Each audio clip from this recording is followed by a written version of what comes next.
Morning সবাইকে। কেমন আছো সবাই? আশা করবো সবাই ভালো আছো, আমরাও ভালো আছি।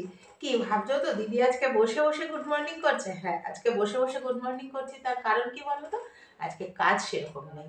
কালকে যে মাছের ঝোল ডাল করেছিলাম, রাতে তো খেলাম চাউমিন, তো ওই মাছের ঝোল ডাল সব রয়ে গেছে, ওইগুলো দিয়ে আজকে এবেলার খাওয়াটা হয়ে যাবে। রান্না বলতে শুধু ভাতটা অলরেডি 1 ফুট দিয়ে ফেলেছি, আর একটু ফুলকপি ভাজা করব ওই ডালের পাতে খাওয়ার জন্য। আমি ভাবছি মাছ আর নিয়ে যাব না, রোজ রোজ অফিসে মাছ নিয়ে যেতে ভালোও লাগে না। ওই ফুলকপি ভাজা আর ডাল নিয়ে যাব, সঙ্গে একটু আচারও, দারুণ খাবার হবে। আর এখন বেজেছে কটা জানো তো? 7টা 25। পল্লব বেরিয়ে গেছে 7টা বাজতে 5-এ। আমি উঠেছি, আমি নয়, আজকে আমরাই উঠেছি ঠিক 6টার সময়। উঠে আমি এইদিকে বাসি কাজ যতটুকু ঝাটপাট দেওয়া সেরে, নিজেকে ফ্রেশ করে, ওদিকটা গুছিয়ে নিয়ে, বাসনপত্র যা ছিল গুছিয়ে নিয়ে, চা খেলাম দুজনে। চা খেতে খেতে এখান দিয়ে দিদির সাথে খানিকক্ষণ গল্প হলো। চাটা খেয়ে নিয়ে ভাতটা অলরেডি 1 ফুট দিয়ে দিয়েছি, স্নান পুজোও সেরে নিয়েছি। সব সেরে নিয়ে তোমাদের কাছে এলাম। কাজ যখন যেরকম থাকে সেইটুকুই তোমাদের সাথে শেয়ার করি। ভিডিও করার জন্য কাজ করি না, কাজ করি সেটা ভিডিওতে দেখাই, এটাই হচ্ছে ব্যাপার। আর বেশ রোদ ঝলমলে দিন তো, বেশ ভালো লাগছে। বাইরে বেরিয়ে দেখলাম দিদির গাছে অনেকগুলো পেঁপে পেকেছে। দিদিকে বললাম, দিদি তুমি খেয়াল করেছো দিদিরা তো কদিন বিয়ে বাড়ি, গতকাল দিদিদের বিয়ে বাড়ি শেষ হয়েছে, তো সেগুলো পেরেছে। কিন্তু আমাকে বলছিল, তো আমি বললাম না, পাকা পেঁপে আমি খাবো না, আমার একদম ভালো লাগে না। তো চলো এবার টুকটুক করে একটু ফুলকপিটা কেটে নেবো। ওই দেখো সব বার করে রেখেছি, ওখানে কালকে রাত্রে যে ইয়ে করেছিলাম চাউমিন, সেটা রয়েছে, আজকে সকালে দুজনের হয়ে যাবে। ডাল আর মাছ সব বার করে রেখেছি, শুধু ফুলকপি আলুটা ভাজা করব, পরে করব, 8:30টার দিকে করব। 9টায় তো বেরোবো, 8:30টার দিকে ফুলকপি আলু ভাজাটা করব। এর মধ্যে দিয়া আসবে, কাজকর্ম সারবে, যখন ঘর মুছবে আমাকে বাইরে গিয়ে দাঁড়াতে হবে, কারণ ফ্যান চালাবে। সবসময় কাজ দিয়ে ভিডিও শুরু করব, আজকে একটু আড্ডা দিয়ে ভিডিও শুরু করি।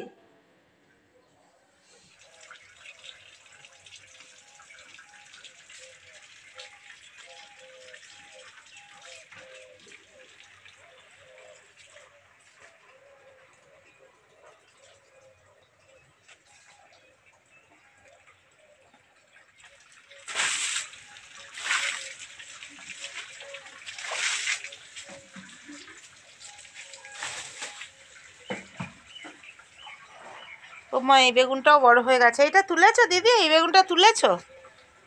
ওই বেগুনটা তুলেছো? হ্যাঁ, কালকে তুললাম বিকেলে। ভালো হয়েছে, এরকম একটা দুটোই হোক, কিন্তু হোক, বলো কি ভালো লাগে। দেখতে পাচ্ছো? কেউ বলবে শীতকাল? কেউ বলবে? ওই দেখো গাছে জল দেওয়া চলছে, গা গরম হয়ে যাচ্ছে, গায়ে জামা নেই, পায়ে চটি নেই, জীবনেও পায়ে চটি পড়ে না, পায়ে চটি ঘরে একদম পড়ে না।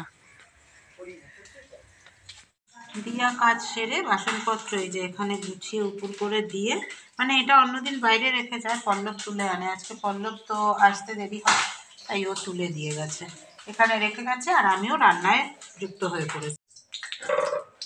এই দেখো ফুলকপি আলু জল পড়ছে, ফুলকপি আলুটা ভাজবো, আর তার সাথে মাছের ঝোলটা গরম বসিয়ে দিয়েছি। পল্লব বকাবকি করছে মাছ খাবে না কেন, বললাম ঠিক আছে বাবা, আমি আমার ভাগেরটা খেয়ে যাচ্ছি। বলছে এত মাছ কার জন্য নিয়েছি? আমি খাবো বলে নিয়েছি। এরকমই করে, খাওয়া নিয়ে সবসময় আমার সাথে এরকমই হয়। তাই বললাম ঠিক আছে, আমার ভাগের মাছটা আমি খেয়ে যাচ্ছি, তোমারটা রেখে যাচ্ছি, খেয়ে নিও। চলো, তেল গরম হয়ে গেছে, একটু কালো জিরে ফোড়ন দিয়ে দিয়েছি, দিয়ে এই যে ছোটো করে কাটা ফুলকপি আর আলু দিয়ে দিলাম, জাস্ট নুন হলুদ দিয়ে ভেজে নেব। এই যে মাছের ঝোল গরম হচ্ছে। আজকে তোমাদের দেখাই পল্লব কি পরিমাণ অত্যাচার করে আমার ওপর। এই দেখো, এইটা হচ্ছে আমার টিফিনের ভাত, এই হচ্ছে আমার ডাল, আর এর মধ্যে আছে ফুলকপি আলু ভাজা। এইখানে আমাকে একটা মাছ খেয়ে যেতেই হবে, তাই একটা মাছের উপরে একটু ভাত নিয়ে নিয়েছি। এইটা রেখেছি পল্লবের জন্য চাউমিন, চাউমিনও আমাকে খেতে হবে, তাই এই কৌটোটায় একটু নিয়ে নিয়েছি, যখন হোক একটু খেয়ে নেব, ওই অফিসে যাওয়ার পরে ওই 11টা 11:30টার দিকে। এই হচ্ছে পল্লবের জন্য ডাল, এইখানে আছে পল্লবের জন্য মাছ, আর এর নিচে রেখেছি ভাত আর ফুলকপি আলু ভাজা। এই হলো সব কিছু। এটা উনি আবার দেখবেন, ওনাকে পাঠাতে হবে যে আমি মাছটা খাচ্ছি। চলো খেয়ে নিই, হাতে টাইম নেই, এখনও আমার ভিডিও এডিটিং বাকি আছে। শুভ সন্ধ্যা বন্ধুরা। এখন সময় হয়েছে কত জানো? এখন সময় হয়েছে ওই 6:40 মতন। ঘরে ঢুকেছি তখন বাজে 6:20। হ্যাঁ, 6টায় বেরিয়েছি, 6:20। তো এলাম, এসে চেঞ্জ করলাম, করে হাত পা মুখ ধুয়ে সন্ধে দিলাম, সন্ধে দিয়ে নিয়ে এখন বসলাম তোমাদের কাছে। আজকে টিউশন 7:30 থেকে, এখন শুক্রবারের টাইমটা একটু চেঞ্জ হয়েছে, 7:30 থেকে টিউশন। তো এখন আর কিছু করব না, এখন টিউশনে বেরিয়ে যাব, দাদা আসবে, টোটো দাদা আসবে, টিউশনে বেরিয়ে যাব। তারপরে এসে দেখি কি করি, রান্না ভাত করলেও করতে পারি আর নাও করতে পারি। ভাত যদি করি তাহলে আজকে আর মাছ না, আর মাছ ভাল লাগছে না এখন, আজকের দিন না মাছ বাদ যাবে, কাল আবার মাছ করব। ভাত করলে ডিমের কারি করব। আর যদি ভাত না করি তাহলে দেখি কি করি, সেটা চিন্তা ভাবনার বিষয়। দেখি একটু চিন্তা ভাবনা করে, ততক্ষণ তো ফোনটা আগে ঘাঁটি।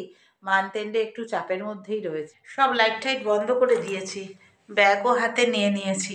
টোটো এখনো আসেনি বলে তার জন্যই ভাবলাম যে তোমাদের সঙ্গে এখান থেকে ভিডিওটা করে তারপরে যাই। চলো যাই। 7:30 হয়ে গেছে, চলে আসবে এখনই। চলো টাটা, ঘুরে এসে কথা হবে। রাত্রে এখন বেজেছে 10:40, এখনও রান্না চলছে। মাছ করছি, আলু দিয়ে পেঁয়াজ আদা রসুন টমেটো কাঁচা লঙ্কা আর ধনেপাতা দিয়ে মাছের ঝাল। কিছু বলবে? মাছের ঝাল বানাচ্ছি। এই দেখো, আমরা এরকম এরকম করেই আমরা আমাদের দিন কাটাই। ধনেপাতা দিয়ে মাছের ঝাল। আমাদের এই মুখের হাসি অনেকেরই সহ্য নেই, সহ্য হয় না। তো চলো দেখাচ্ছি ব্যাক ক্যামেরা করে। এই দেখো, পুরো একদম ভাজা ভাজা করে নিয়েছি। এইবার জল দেব, আর এইদিকে এই যে 5 পিস মাছ ভেজে রেখেছি। কি গো, খাবার রেডি করে নিয়ে বসে পড়েছি, দাঁড়াও ব্যাক ক্যামেরা করে দেখাচ্ছি তোমাদের। খেয়ে নি, কটা বাজে? 11:05। এই হলো ভাত, এইখানে হচ্ছে মাছ করেছি আলু দিয়ে, প্রথমে ঝাল করব ভেবেছিলাম, ভুলের মনে একটু জল বেশি দিয়ে দিয়েছি, ঝোল হয়ে গেছে। আর এই আমার ভাত। চলো খাই, অনেক রাত হয়েছে। যখন আমার বড় চুল ছিল তখন কিন্তু এত তাড়াতাড়ি বড় হতো না, ছোট চুলে যেন কেটে কুল করতে পারছি না, ঝটপট ঝটপট করে বড় হয়ে যাচ্ছে। যাক হোক, শীতকালে এখন আর অত চুলের প্রতি নজর দেবো না, কারণ মাথা তো ঢাকাই থাকে, কাজেই অত নজর দেওয়ার কিচ্ছু হয়নি। তো খাওয়া দাওয়া কমপ্লিট করে চলে এলাম। এখন বেজেছে, খুব বেশি বাজেনি, 11:15 হয়েছে। ঠিকই আছে, টিউশন সেরে এসে রান্না করে খাওয়া তো, 11:15 ঠিকই আছে। তো মাছের ঝোলটা করে রাখলাম, আর ভাতও আজকে করে রেখেছি। কালকে ভাতটা কি করব সেটা কালকেই তোমাদের সাথে শেয়ার করব, কেমন? আর যারা আমার সাথে প্রথম থেকে আছো তারা আমার সম্পর্কে মোটামুটি আশা করি যতটুকু যা আমি শেয়ার করেছি সবটাই জানো, ম্যাক্সিমামটাই জানো বলতে গেলে, তাই না? আমার সম্পর্কে আর নতুন করে জানার কিছু নেই। তবে কিছু কিছু ঘটনা থাকে যেগুলো হঠাৎ হঠাৎ করে মনে পড়ে, সেই হঠাৎ হঠাৎ করে মনে পড়া ঘটনাগুলো শেয়ার করি। কারণ জীবনের 56টা বছরে, 55+ হয়ে গেছে, মানে 56তে পা দিয়ে দিয়েছি, 56টা বছরে ঘটে যাওয়া ঘটনার তো আর কোনো মানে কি বলবো সীমা পরিসীমা নেই। সারাদিন প্রতিদিন মানে প্রতি মুহূর্তেই কোনো না কোনো ঘটনা জীবনের সাথে ঘটতেই থাকে, নতুন অভিজ্ঞতা সঞ্চয় হয়, নতুন কিছুর মোকাবিলা করতে হয়। সেইগুলো যখন যেরকমভাবে মনে পড়ে সেরকমভাবে তোমাদের সাথে শেয়ার করি। আর ফেসবুকেও আমি এইভাবেই তোমাদের সঙ্গে যেরকম বড় ব্লগ শেয়ার করি, ফেসবুকে সেইভাবে আমি পার ডেই প্রায় চেষ্টা করি পার ডে একটা করে মিনি ব্লগ দেবার। আর সেখানেও আমি আমার জীবনের কথাগুলো শেয়ার করি, পোস্টেও কখনো কখনো লিখে শেয়ার করি। এইভাবেই আর কি আমি আমার বিষয়গুলো যতটা, সব কিছুরই একটা লিমিট থাকে, তো যতটা শেয়ার করা যায় সেইটাই তোমাদের সবার সাথে শেয়ার করতে মানে করছি দীর্ঘদিন ধরে। তো যাই হোক, আজকে 28, কালকে 29, পরশু 30, এই 3টে দিন ব্যাংকিং সেক্টরে যারা রিকভারি সেকশনে আছে তাদের একটু চাপের দিন, তোমরা জানোই। আর আজ প্রায় 2 বছর, 2 বছর কি, মে 1 বছর, June July August September October November, ওই 1.5 বছর, 1.5 বছরই হলো, 18 মাস, 18-19 মাস ধরে তো তোমরা দেখছোই, সেটা তোমরা জানোই যে এই সময়টা একটু চাপে থাকে। তবুও এখন চাপটা অনেক কম, 6টাই আজকেও ছুটি হয়েছে, কাল আর পরশু হয়তো একটু দেরি হবে ছুটি হতে। তো সেইভাবেই কাজ চলছে। তবে একটা তো হেডেক থাকেই, মান্থ এন্ডের হেডেক, ওইটা থাকেই। কারণ আমার যেটা মানে আমার যেটা কাজ, আমার যেটা দায়িত্ব, আমার ওপরে ট্রাস্ট করে, আমার ওপরে ভরসা করে যে দায়িত্বটা দেওয়া হয়েছে, তার যতটা বেশি আমি মেটাতে পারবো ততটাই আমি নিজের দিক থেকে স্যাটিসফাইড থাকবো। তো চলো, আবার কালকে ভোর ভোর উঠেই কাজে লেগে পড়তে হবে। ঘরের কাজ ছেড়ে আবার বেরিয়ে যেতে হবে। আর কালকে 29 তারিখ ফিরতেও একটু দেরি হবে। আজকের মতো টাটা, বাই বাই সবাইকে। ওদিকে আরেকজন মশারির তলায় ঢুকবে বলে রেডি হয়ে আছে, আমাকে একটু জল দেবে গো, দিয়ে রেডি হয়ে আছে এখনই। মানে এখনই নয়, তাও 11টা, এখন 15, 16, 17, 18 হয়েছে। তো মোটামুটি ধরো ঘুমাতে ঘুমাতে 12টা 10, 15, এখন একটু ফোনটা ঘাটাঘাটি করব। একটু দুজনের নানান রকম কথাবার্তা থাকে যেগুলো সারাদিনে হয়তো শেয়ার করা হয়ে ওঠে না, সেইগুলো বলবো। বা কালকের কিছু কথাবার্তা, কালকে কি করার আছে না আছে, সেগুলো আলাপ আলোচনা শুয়ে শুয়ে হবে। তারপরে আজকে অতটা ঠান্ডাও নেই, তারপরে ঘুম। চলো, tata, bye bye, good night সবাইকে।